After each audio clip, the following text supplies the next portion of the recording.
পরিকল্পিতভাবে এই ঘটনাকে ভিন্ন খাতে প্রবাহিত করার অন্যায়ভাবে যে একটা প্রক্রিয়া চলছে এবং বৃহত্তম রাজনৈতিক দল বিএনপি ও তার শীর্ষ নেতৃত্ব জনাব তারেক রহমানের চরিত্র হননের যে ঘৃণ্য অপচেষ্টা, তার প্রতিবাদে আজ আমরা আপনাদের সামনে উপস্থিত হয়েছি। আপনারা ইতিমধ্যে অবগত হয়েছেন যে একটি বিবেকবান রাজনৈতিক দল হিসেবে সাম্প্রতিককালে রাজধানী ঢাকার মিটফোর্ড এলাকায় সংগঠিত লালচাঁদ সোহাগ হত্যাকাণ্ডে বাংলাদেশ জাতীয়তাবাদী দল বিএনপি তার তীব্র নিন্দা, প্রতিবাদ ও দৃষ্টান্তমূলক শাস্তি দাবি করেছে এবং এই হত্যাকাণ্ডে সংশ্লিষ্টতা প্রমাণিত না হওয়ার পরেও যাদের নাম এসেছে তাদের মধ্যে বিএনপির সঙ্গে জড়িত যে দু একজনের নাম এসছে তাদেরকে দলীয় শৃঙ্খলা আলোকে আজীবন বহিষ্কারের মতো সর্বোচ্চ সাংগঠনিক ব্যবস্থা গ্রহণ করা হয়েছে। নিহতের পরিবার পক্ষ থেকে ইতিমধ্যে মামলার এজাহারের অসঙ্গতি সম্পর্কে বক্তব্য দেওয়া হয়েছে। তাদের বক্তব্য থেকে জানা যায় যে তাদের উল্লেখিত 3 জন অপরাধীদের নামের স্থলে এমন 3 জনের নাম সংযুক্ত করা হয়েছে যাদের বিরুদ্ধে তাদের কোনো অভিযোগ নেই। দুঃখজনক হলেও সত্য, নৃশংসতার মাধ্যমে এই হত্যাকাণ্ডে সরাসরি অংশগ্রহণকারীদের এ পর্যন্ত গ্রেপ্তার করা দূরে থাক, আইন প্রয়োগকারী সংস্থা এখনও তাদের নাম পরিচয় পর্যন্ত উদ্ঘাটন করতে সক্ষম হয়নি। তাছাড়াও আমরা বর্তমান সরকারের কাছে এই হত্যাকাণ্ডে সরাসরি অংশ নেওয়া ব্যক্তিদের গ্রেপ্তার এবং দ্রুত বিচারের পদক্ষেপ গ্রহণের দাবি জানিয়েছি। এমন দৃঢ় দলীয় অবদান থাকা সত্ত্বেও একটি চিহ্নিত মহল পরিকল্পিতভাবে আমাদের দল এবং শীর্ষ নেতৃত্বের শালীনতা ও চরিত্র হরণের দুঃসাহস প্রদর্শন করছে। সার্বিক বিবেচনায় আমাদের বেশ কয়েকটি বিষয় গুরুত্বের সাথে অনুধাবন করা প্রয়োজন বলে আমরা মনে করছি, কারণ বিষয়গুলো জনমনে কিছু প্রশ্নের উদ্রেক করেছে। এই হত্যাকাণ্ডের ঘটনা কোনো রাজনৈতিক স্বার্থসিদ্ধির জন্য ব্যবহার হচ্ছে কিনা এবং এর মাধ্যমে আসন্ন জাতীয় নির্বাচনের পরিবেশকে বিঘ্নিত করার জন্য বিশেষ কোনো মহলের প্ররোচনায় এই ধরনের ঘটনাকে অজুহাত হিসেবে ব্যবহার করা হচ্ছে কিনা এ নিয়ে সন্দেহ করবার যথেষ্ট অবকাশ রয়েছে। কুমিল্লার মুরাদনগরে সংঘটিত 3টি নৃশংস হত্যাকাণ্ড, কুমিল্লায় মসজিদের ইমাম হত্যা, খুলনায় যুবদল নেতা মাহবুব মোল্লাকে হত্যা ও রক কেটে দেওয়া, এমন হত্যাকাণ্ডের ক্ষেত্রে সকলের প্রতিবাদী কণ্ঠস্বর সমমানের ছিল কিনা সে বিষয়েও প্রশ্ন তোলা যেতে পারে। পরিকল্পিতভাবে দেশে অস্থিতিশীল পরিস্থিতি সৃষ্টির জন্য মিটফোর্ডের হত্যাকাণ্ডকে রাজনৈতিক দুর্বিসন্ধমূলকভাবে বাস্তবায়নে ব্যবহৃত হচ্ছে কিনা সে ব্যাপারে সন্দেহ করার যথেষ্ট কারণ রয়েছে।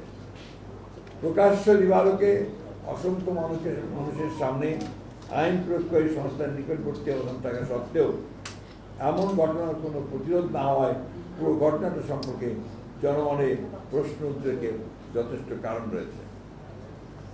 জনসম্মুখের হত্যাকাণ্ডের প্রতিবাদ এবং প্রতিরোধ ছাড়া বিনা বাধায় ভিডিও ধারণ যুক্তিসঙ্গতভাবেই অনেক প্রশ্নের জন্ম দেয়। পুলিশের বক্তব্য থেকে জানা যায় গ্রেপ্তারকৃতদের জিজ্ঞাসাবাদে এই ঘটনার সাথে সংশ্লিষ্টদের রাজনৈতিক পরিচয় সম্পর্কে কোনো তথ্য উদ্ঘাটিত হয়নি। মাত্র কোটি কয়েক সন্ত্রাসী দ্বারা প্রকাশ্যে এমন হত্যাকাণ্ড সংঘটিত হওয়ায় মাত্র 1 বছর আগে সংঘটিত জুলাই গণঅভ্যুত্থানের চেতনার সম্পূর্ণ বিপরীতে আইনের শাসন ধ্বংসের ষড়যন্ত্র বলেই বিবেচিত হতে পারে। সরকার পরিচালনার দায়িত্বে না থাকা সত্ত্বেও বিশেষ একটি রাজনৈতিক দল তার প্রধান নেতৃত্বকে দায়ী করে বিক্ষোভ মিছিল আয়োজন ও অস্থির ভাষা প্রয়োগ করে রাজনৈতিক সংস্কৃতিকে আবারও সেই ফ্যাসিবাদের যুগে ফিরে নিয়ে যাচ্ছে কিনা সেটাও জনগণের সামনে প্রশ্ন হয়ে দেখা দিয়েছে। দেশে সুস্থ ধারা রাজনীতি প্রতিষ্ঠার গণ আকাঙ্ক্ষার বিপরীতে পরিকল্পিত অপপ্রচার, অশ্লীল স্লোগানের মাধ্যমে আবারও ফ্যাসিস্ট হাসিনা আওয়ামী লীগের কণ্ঠস্বরী প্রতিধ্বনি শোনা যাচ্ছে। পূর্ব পরিকল্পিতভাবে 9 জুলাইয়ের ঘটনা 11 জুলাই শুক্রবার জুমার নামাজের পর সবচেয়ে প্রাইম টাইমে ইন্টারনেটে ছড়ানো শুরু করা হয়েছিল। পরিকল্পিতভাবে নির্দিষ্ট কিছু সোশ্যাল মিডিয়া আইডি ও পেজ থেকে আগে থেকেই তৈরি করে রাখা ফটো কার্ডগুলো অনলাইনে ছড়ানো শুরু হয়।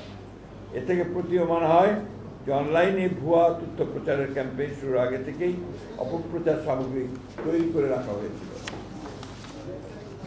অপরাধীর জন্য কোনো অনুকম্পার সুযোগ নেই, তেমন পক্ষ অবলম্বনের প্রশ্ন উঠতে পারে না।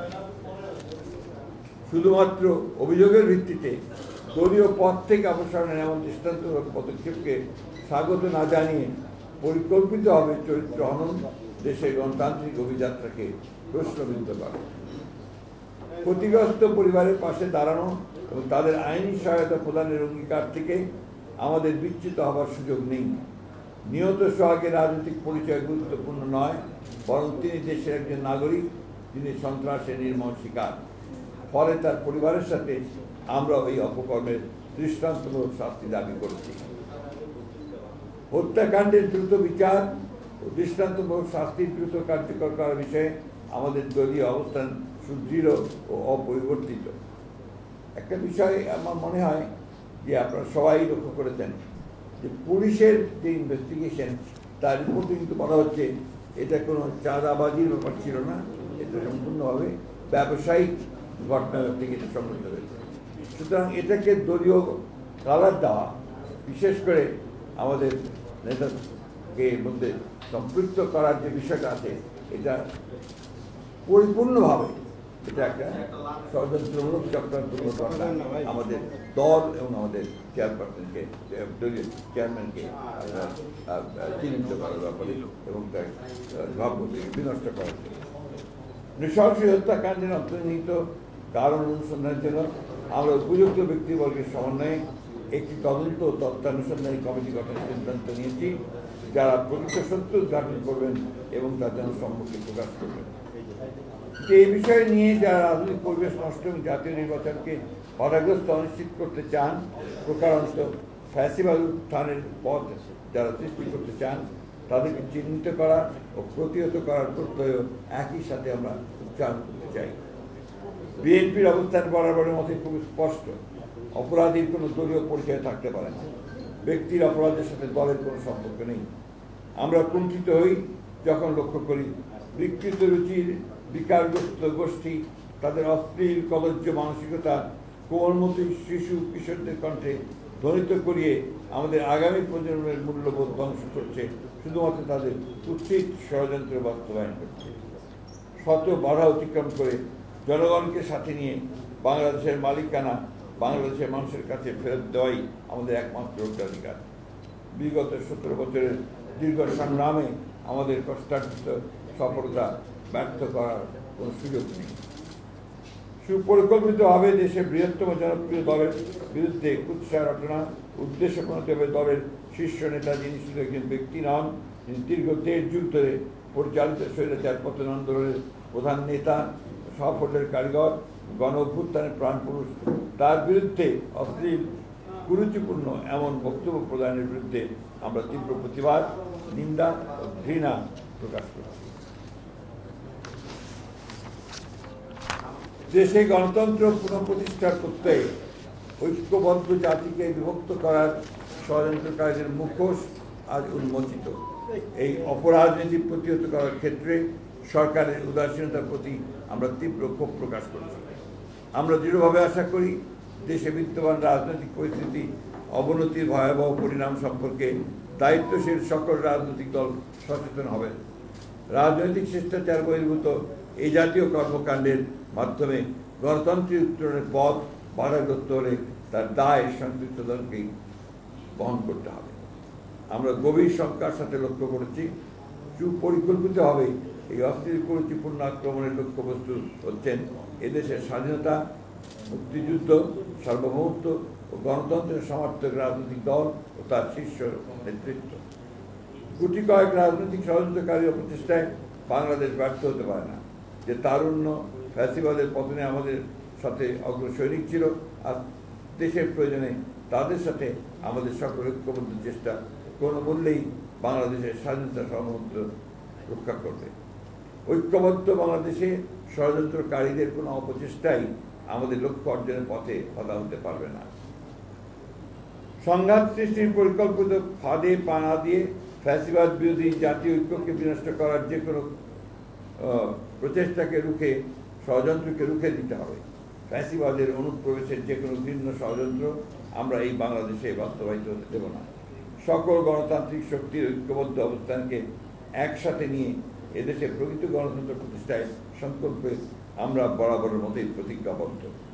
পতিত স্বৈরাচার আর কাপুরুষ ষড়যন্ত্রকারীদের মিলিত অপচেষ্টা, সুষ্ঠু নির্বাচন ও গণতন্ত্র পুনঃপ্রতিষ্ঠা ও আগামীর বাংলাদেশ গড়ার পথে যদি কোনো বাধা আসে, তবে সেটা আমরা ঐক্যবদ্ধ গণতান্ত্রিক শক্তির মাধ্যমে প্রতিহত করব ইনশাআল্লাহ। আল্লাহ হাফেজ। বাংলাদেশ জিন্দাবাদ।